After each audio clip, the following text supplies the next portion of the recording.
വിദേശ രാജ്യങ്ങൾക്ക് ഉള്ള ഇറക്കുമതി തീരുവ പ്രഖ്യാപിച്ച് അമേരിക്ക. ഇന്ത്യക്ക് 26% തീരുവയാണ് ചുമത്തിയത്. ചൈനയ്ക്ക് 32%, പാകിസ്ഥാൻ 57% തീരുവ ഏർപ്പെടുത്തി.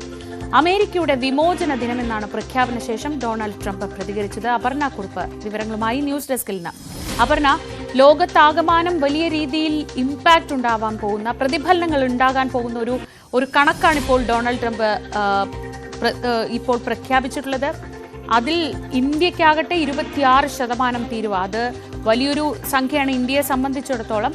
എങ്ങനെയൊക്കെയാകും ആദ്യം അറിയേണ്ടത്, ഈ ട്രംപിന്റെ തീരുമാനത്തോട് പ്രതികരണങ്ങൾ എങ്ങനെയാണ് വരുന്നത്? ഇതിന്റെ പ്രതിഫലനങ്ങൾ എന്തായിരിക്കും? ശ്രീജ, ഇത് അപ്രതീക്ഷിതമായിട്ടുള്ള ഒരു നടപടിയിലേക്കല്ല ഡൊണാൾഡ് ട്രംപ് കടന്നത്. നേരത്തെ തന്നെ ഇത് മുന്നറിയിപ്പ് നൽകിയതാണ്. മറ്റ് രാജ്യങ്ങളൊക്കെ അമേരിക്കയുടെ സാമ്പത്തിക മുന്നേറ്റത്തിന് വിഘാതമാകുന്നു. ആ തരത്തിലുള്ള തീരുവയാണ് ഏർപ്പെടുത്തിയിരിക്കുന്നത്. ഇതിന് ഒരു തിരിച്ചടി നേരിടുമെന്ന് ട്രംപ് രണ്ടാമത്തെ തവണ അമേരിക്കൻ പ്രസിഡന്റായ അധികാരം ഏറ്റെടുത്ത തവണ തന്നെ വ്യക്തമാക്കിയതാണ്. ആ നടപടികളുടെ ഭാഗമായിട്ട് കൂടിയാണ് ഈ ഇറക്കുമതി തീരുവ കൂട്ടിക്കൊണ്ടുള്ള പകരച്ചുങ്കം പ്രഖ്യാപിച്ചുകൊണ്ടുള്ള ഈ നടപടിയിലേക്ക് കടന്നത്. ഇന്ത്യൻ സർക്കാർ അടക്കം ഇത് ഒരു പ്രത്യേക കൺട്രോൾ റൂമൊക്കെ തുറന്ന് ഏത് തരത്തിലാണ് ഇത് ഇന്ത്യയുടെ ആഭ്യന്തര ഉൽപാദനത്തെ, കയറ്റുമതി രംഗത്തൊക്കെ ഏത് തരത്തിലാണ് ബാധിക്കുകയെന്ന് ഉറ്റുനോക്കുകയായിരുന്നു. ഏതായാലും ഇന്ത്യക്ക് 26% ഇറക്കുമതി തീരുവയാണ് ഈടാക്കുമെന്ന് അറിയിച്ചിരിക്കുന്നത്. 185 രാജ്യങ്ങൾക്കാണ് ട്രംപ് ഇറക്കുമതി തീരുവ പ്രഖ്യാപിച്ചിരിക്കുന്നത്. അത് 10% തൊട്ട് 50 വരെ, 44 വരെയൊക്കെ പോകുന്നുണ്ട്. പല രാജ്യങ്ങളോടുള്ള ബന്ധം എടുത്ത് പറഞ്ഞുകൊണ്ടുകൂടിയാണ് ഈ തീരുവ എത്ര ശതമാനമാണെന്ന് ട്രംപ് പ്രഖ്യാപിച്ചിരിക്കുന്നത്. അതുകൂടി എടുത്തു പറയേണ്ട കാര്യമാണ്. കാരണം ഓരോ രാജ്യവുമായും അമേരിക്ക പുലർത്തി വരുന്ന നയതന്ത്ര ബന്ധം എടുത്തു പറഞ്ഞുകൊണ്ടുകൂടിയാണ്, ആ തരത്തിലാണ് താൻ നിലപാടെടുക്കുന്നത് എന്ന് ട്രംപ് പറയുന്നു. മെക്സിക്കോയും കാനഡയും ഒഴിവാക്കിക്കൊണ്ടുള്ള ഒരു നടപടിയിലേക്ക് കടക്കുന്നു. വലിയ തരത്തിലുള്ള തിരിച്ചടി നേരത്തെ തന്നെ ട്രംപിന്റെ സാമ്പത്തിക നയങ്ങളിൽ യൂറോപ്യൻ യൂണിയനിൽ നിന്ന് നേരിടേണ്ടി വന്നതാണ്. അതുകൊണ്ട് ഇത്തവണ യൂറോപ്യൻ യൂണിയൻ 20% മാത്രമാണ് തീരുവ പ്രഖ്യാപിച്ചിരിക്കുന്നത്. ജപ്പാന് 24% പറഞ്ഞിരിക്കുന്നു. UK-ക്ക് 10%. UK വളരെ ശക്തമായിട്ടുള്ള നിലപാടുകളിലേക്ക് കടന്നിരുന്നു അമേരിക്കയുടെ ഇത്തരം സാമ്പത്തിക നയങ്ങളിൽ. അങ്ങനെ പ്രതിഷേധമുയർത്തുകയും പകരം നിലപാട് സ്വീകരിക്കുകയും ചെയ്ത രാജ്യങ്ങളോട് ഒരു മയപ്പെട്ട സമീപനത്തിലേക്ക് ഡൊണാൾഡ് ട്രംപ് കടന്നിരിക്കുന്നു എന്ന് വേണം മനസ്സിലാക്കാൻ.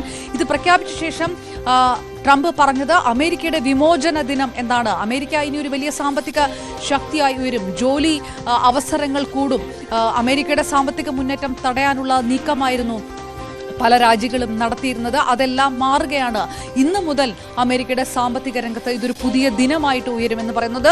അമേരിക്കയുടെ ഒരു സ്വദേശിവൽക്കരണം പോലുള്ള ഒരു നയവും പ്രഖ്യാപനമൊക്കെയാണ് ഈ ഇലക്ഷൻ ക്യാമ്പയിനിൽ ഒട്ടടങ്കം ട്രംപ് സ്വീകരിച്ചത്. ആ നയമാണ് താൻ സ്വീകരിക്കുന്നത് എന്ന് ട്രംപ് പറയുന്നു. ഇത് ഏത് തരത്തിലാണ് അമേരിക്കയുടെ ആഭ്യന്തര രംഗത്ത്, സാമ്പത്തിക രംഗത്തെ എത്രത്തോളം ശക്തമാക്കും എന്നുള്ളത് കാണാനിരിക്കുന്നതേ ഉള്ളൂ. ഇനി മറ്റ് രാജ്യങ്ങളെ സംബന്ധിച്ചിടത്തോളം, ഇന്ത്യയെ സംബന്ധിച്ചിടത്തോളം ഇന്ത്യയുടെ വിദേശ ഓട്ടോമൊബൈൽ കയറ്റുമതിക്കാണ് വലിയ തിരിച്ചടി ഉണ്ടാകാൻ പോകുന്നത്. ഒപ്പം തന്നെ വസ്ത്രരംഗത്ത്, ലോഹങ്ങൾ മുതലായ സ്ഥലത്തെല്ലാം, മുതലായ മേഖലയിലെല്ലാം ഇത് ബാധിച്ചേക്കും എന്നുള്ളൊരു ആശങ്കയുണ്ട്. ഇന്ത്യ നേരത്തെ തന്നെ ചില പ്രിക്കോഷൻസ് ഇതിന് എടുത്തു വെച്ചു. ഒരു 10% ഏർപ്പെടുത്തുന്നതെങ്കിൽ, തീരുവ ഏർപ്പെടുത്തിയാൽ തന്നെ ഒരു $600 കോടി ഒക്കെ, അതൊരു 51,000 കോടി രൂപയോളം വരും. അത്രയും വലിയ ആഘാതം ഇന്ത്യയിൽ ഉണ്ടാകും, ഇന്ത്യയുടെ വിപണിയിൽ ഉണ്ടാകും എന്ന് കണക്ക് കൂട്ടിയതാണ്. കയറ്റുമതി രംഗത്തുണ്ടാകുമെന്ന് കണക്ക് കൂട്ടിയതാണ്. ഇപ്പോൾ അതിൽ മുകളിൽ വരുന്ന ഒരു സാഹചര്യമുണ്ട്. അപ്പോൾ ഇന്ത്യ നിലപാടുകൾ മയപ്പെടുത്തുന്നു. ഇതിന് പകരമായിട്ട് ഈ ഒരു നയതന്ത്ര ബന്ധം മെച്ചപ്പെടുത്തണം. അമേരിക്കയുമായിട്ടുള്ള സാമ്പത്തിക കരാറുണ്ട്. ഫെബ്രുവരി പകുതി തൊട്ട് ആ സാമ്പത്തിക കരാറിൽ ചർച്ച നടക്കുകയാണ്. അതുകൊണ്ട് വൈദ്യുതി വാഹനങ്ങളുടെ തീരുവ കുറയ്ക്കാനുള്ള ഒരു നടപടിയിലേക്ക് ഇന്ത്യ കടക്കുന്നു. അതിവിടുത്തെ ആഭ്യന്തര വിപണിയിൽ നിന്നുള്ള സമ്മർദ്ദങ്ങളെ പോലും മറികടന്നുകൊണ്ടാണ് ടാറ്റയും മഹീന്ദ്രയൊക്കെ ഇതിനെതിരായിട്ടുള്ള നിലപാടെടുത്തിരിക്കുന്നു. അപ്പോഴും ടെസ്ലയ്ക്ക് അനുകൂലമായിട്ടുള്ള ഒരു നിലപാടിലേക്ക് ഇന്ത്യ കടക്കുന്നു എന്നുള്ള വിവരമാണ് വരുന്നത്. ഏതായാലും അമേരിക്ക എടുത്തിരിക്കുന്ന നിലപാട് പലതരത്തിൽ വിമർശനങ്ങൾ വരുന്നുണ്ട്. മ്യാൻമറിലൊക്കെ ഭൂകമ്പം നേരിട്ട മ്യാൻമറിന് പോലും വലിയ തോതിലുള്ള തീരുവ പ്രഖ്യാപിച്ചുകൊണ്ട് അമേരിക്ക രാഷ്ട്രതന്ത്രത്തിന് വിരുദ്ധമായിട്ടുള്ള നിലപാടുകളിലേക്ക് കടന്നിരിക്കുന്നു എന്നുള്ളൊരു വിമർശനമുണ്ട്. ഏതായാലും കേരളത്തെ സംബന്ധിച്ചിടത്തോളം സമുദ്രോൽപ്പന്ന കയറ്റുമതി തിരിച്ചടിക്കാനുള്ള ഒരു സാധ്യതയുണ്ട്. അത് മറികടക്കാനുള്ള ഏതെങ്കിലും നടപടികളിലേക്ക് കടന്നിട്ടുണ്ടോ എന്നുള്ള ഇതുവരെ വ്യക്തമല്ല. സ്വാഭാവികമായിട്ടും വരും ദിവസങ്ങളിലായിരിക്കും കൂടുതൽ തന്ത്രങ്ങൾ അല്ലെങ്കിൽ കൂടുതൽ സ്ട്രാറ്റജികൾ ഇതുമായി ബന്ധപ്പെട്ട് ഇന്ത്യൻ സർക്കാർ വ്യക്തമാക്കുക. ശ്രീജ, ശരി. അപർണ കുറുപ്പാണ് വിവരങ്ങൾ നൽകിയത് ന്യൂസ് ഡെസ്കിൽ നിന്ന്. പകരച്ചുങ്കം പ്രഖ്യാപിച്ച അമേരിക്കയുടെ നടപടി കേരളത്തിന്റെ കശുവണ്ടി ഉൾപ്പെടെയുള്ള കയറ്റുമതി വിപണിയെ ബാധിക്കുമെന്ന് മന്ത്രി പി രാജീവ്. കേന്ദ്ര സർക്കാർ ഇക്കാര്യത്തിൽ ശക്തമായ നടപടി സ്വീകരിക്കണം. ആഗോളവൽക്കരണം പരാജയപ്പെട്ടതിന്റെ തെളിവാണ് ചുങ്കം ചുമത്തലെന്നും മന്ത്രി പറഞ്ഞു.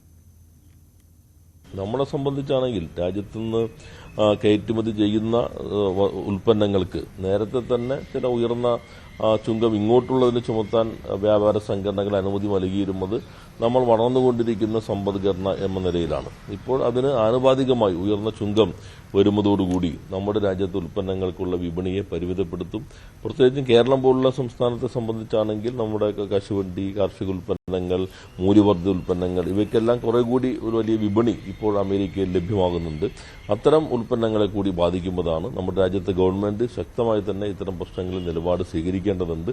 മറ്റു പല രാജ്യങ്ങളിലെ ഗവൺമെന്റുകൾ സ്വീകരിക്കുന്നത് പോലെ ഇപ്പോൾ ചില രാജ്യങ്ങളിൽ ആളുകളെ തന്നെ കയറ്റി അയച്ച സന്ദർഭത്തിൽ അവർ സ്വീകരിച്ചതുപോലെ ഇന്ത്യൻ താൽപര്യം മുൻനിർത്തിക്കൊണ്ടുള്ള ശക്തമായ നിലപാട് സ്വീകരിക്കാനായിട്ട് നമ്മുടെ രാജ്യത്തെ ഭരണ സംവിധാനത്തിന് കഴിയേണ്ടതുണ്ട്.